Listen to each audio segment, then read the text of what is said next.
Spoon salt వేసుకుందాం, కొంచెం water, idli పాత్ర పెట్టుకున్న గ్లాస్ వాటర్ వేసుకుందాం, బాగా పిండిని కలుపుకుందాం. ఈరోజు మనం చిట్టి చిట్టి ఇడ్లీలు చేసుకుందాం.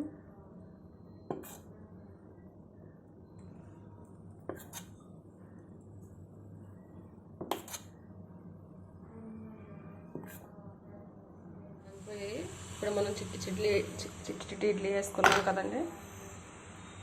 ఇది ఇడ్లీ పాత్రలో పెట్టేసుకొని మూత పెట్టుకున్నాం. 20 minutes తర్వాత రెడీ అయిపోతుంది.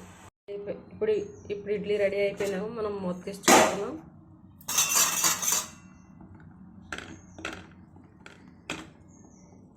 రెడీ అండి. ఇప్పుడు ఇడ్లీ తీసుకున్నాం మనం.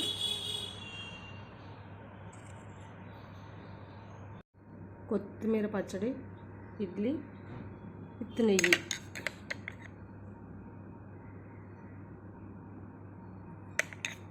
నెయ్యి ఇలా వేసుకోండి, బాగుంటుంది.